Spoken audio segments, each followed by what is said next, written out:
क्या हालचाल भाइयों, क्या हालचाल बच्चों, कैसे हो आप लोग सब। आई होप आप लोग की प्रिपरेशन बहुत ही मजेदार चल रही होगी। और उस प्रिपरेशन में चांद चांद लगाने के लिए मैं आ गया हूं, आपका दोस्त, आपका होस्ट, आपका educator C S Shantam Gupta. CBSE में 85 से 95, 95 से 99 की जर्नी को पूरा करने के लिए आ गया हूं पेपर प्रेजेंटेशन टेक्निक्स के साथ। याद रखिएगा, एक अच्छा प्रेजेंटेड पेपर हमेशा एक एवरेज प्रेजेंटेड पेपर से सीबीएसई लेवल पर हमेशा 5-7 नंबर ज्यादा पाएगा।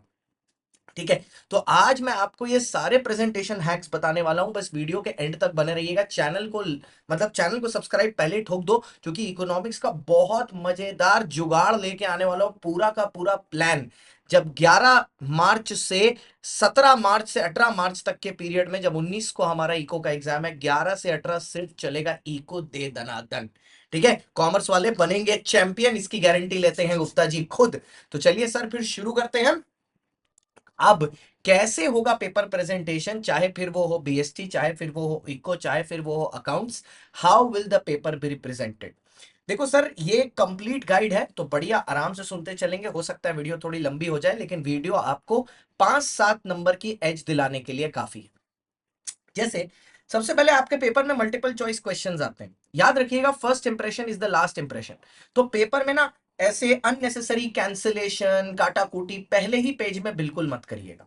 जैसे मान लीजिए, अगर आपको क्वेश्चन 1 आ रहा है, क्वेश्चन 2 आ रहा है, क्वेश्चन 3 नहीं आ रहा, एमसीक्यू का बोल रहा हूं, तो आप वहां पर ना क्वेश्चन 3 लिख के जगह छोड़ दीजिए।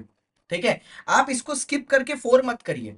एग्जामिनर के लिए काम डिफिकल्ट मत बनाओ कि कहीं बाद में जाके आपने लिख दिया, वो खोज के नंबर देगा। जितना डिफिकल्टी उसको आपके पेपर को चेक करने में होगी, उतने ही कम नंबर वो आपको देगा। तो जब आप एमसीक्यू कर रहे हो, लेट्स से आपका पहला आंसर ए है, तो डोंट जस्ट राइट ए। ऐसा नहीं है ए लिख के छोड़ मत दीजिए उसको।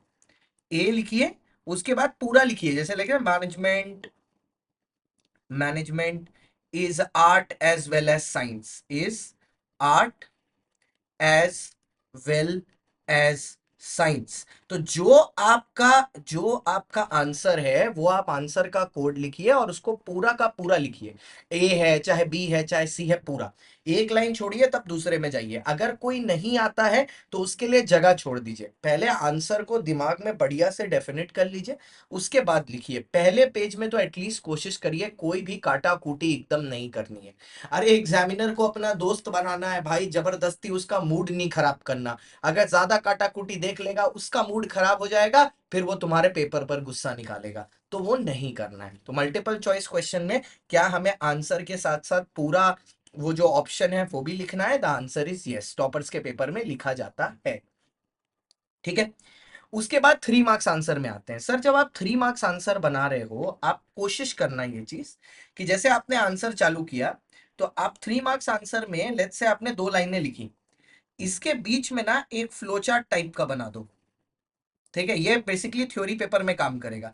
ज्यादा बड़ा नहीं, छोटा सा। ठीक है, फ्लो चार्ट बना दो। और उसके बाद वापस से 1 2 3 4 लिख दो लाइन।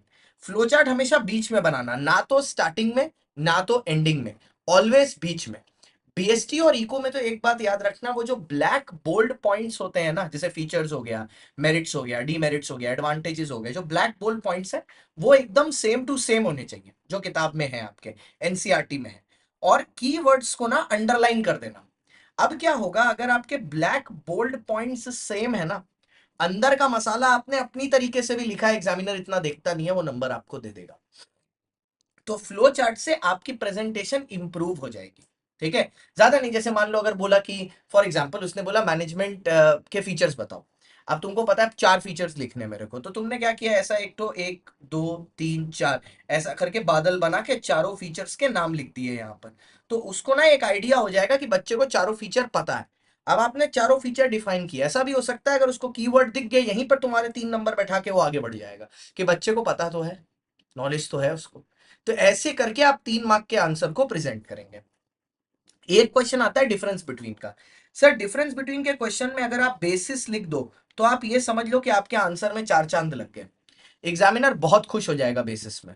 अब आप बेसिस लिख रहे हो, लेट्स से आप डिफरेंस बिटवीन देख रहे हो कि आपको डिफरेंस बिटवीन लिखना है कोई भी दो चीज में, लेट्स से आपको सेंट्रलाइजेशन और डिसेंट्रलाइजेशन के बीच में लिखना है। आपने यहाँ सेंट्रलाइज लिखा है या डिसेंट्रलाइज। लेट्स से पहला आपने लिखा नेचर, अब ये ना 1 2 3 लाइन चल गया, लेकिन इधर डिसेंट्रलाइजेशन 2 लाइन ही चला, तो भैया एक लाइन और छोड़ देना यहां पर, उसके बाद नेक्स्ट वाला लिखना। ऐसा नहीं कि यहीं पे लिखे जा रहे हैं इसको यहां डाल दिए। प्रेजेंटेशन नीट होनी चाहिए, और स्केल पेंसिल लेके जाना अपनी, ठीक है। जहां पर दोनों खत्म हो उसके बाद एक लाइन छोड़ के नेक्स्ट वाला बेसिस लिखना, अगर बेसिस याद है तो। अच्छा, मान लो 3 नंबर का है सर, तो कितने पॉइंट लिखेंगे। देखो ये फालतू की अफवाह होती है कि 3 नंबर का है 4 लिख देना, 4 नंबर का है 5 लिख देना। अगर आपको कंसाइज वे में तीन के तीनों पॉइंट याद है तो आप 3 ही लिखो ना। आपको 4 5 6 लिखने की क्या जरूरत है, आपको 3 याद है आप 3 ही लिखो। अननेसेसरी 3 से ज्यादा लिखने की क्या जरूरत है, focus on 3 points only. 3 point इतना बढ़िया लिखो कि उसमें वो नंबर ना काट पाए, और उसको अंडरलाइन कर दो बड़ा खूबसूरत तरीके से, ठीक है। अब इसके बाद है लॉन्ग आंसर टाइप। अब जो लॉन्ग आंसर वाले क्वेश्चन है ना, ये बड़े ट्रिकी होते हैं, ठीक है। इसमें ना आप सबसे पहले एक रफ शीट लो, ठीक है, और रफ शीट पर ना पेंसिल से आप अपने पॉइंटर्स बना लो कि आप क्या पॉइंटर्स लिखने वाले हो। लेट्स से ये 6 मार्क्स का आ रहा है, तो आपने 6 पॉइंटर्स बना लिए दिमाग में, ठीक है। आंसर के स्टार्टिंग में ना, ये 6 मार्क के क्वेश्चन में कोई ना कोई क्वेश्चन में ऐसा एक वर्ड होगा जिसके ऊपर क्वेश्चन होगा, ठीक है। जैसे मान लो अगर पूछा तुमसे what are the advantages and disadvantages of Taylor's principle, तो टेलर का प्रिंसिपल है, टेलर वर्ड है पकड़ लिया। Management as a science as well as an art define, तो मैनेजमेंट पकड़ लिया। तो पहले क्या करो ना, उस शब्द को 2 लाइन डिस्क्राइब कर दो। हम आपको लेंथ कैसे मिलेगी वो दिखा रहे हैं, 2 लाइन डिफाइन कर दो। उसके बाद ये जो 6 पॉइंटर है ना, इनका एक बढ़िया सा फ्लो चार्ट बना दो 6 पॉइंटर्स का, ऐसे करके, ठीक है। और फिर इनको डिफाइन कर दो। ज्यादा नहीं, 2 2 लाइन भी लिख दोगे ना काफी है। एग्जामिनर को दिख जाएगा बच्चे को पॉइंटर्स भी पता है, लिखने का तरीका भी पता है, और फ्लो चार्ट बना के रिप्रेजेंट भी किया।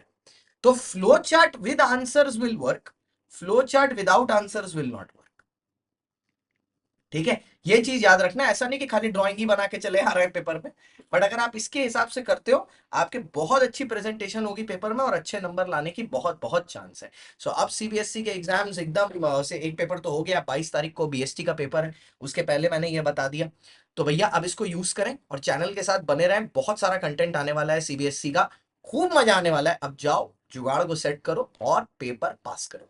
Bye bye see you tata, इतना ही आज आपके गुप्ता जी की तरफ से। Bye bye see you Tata.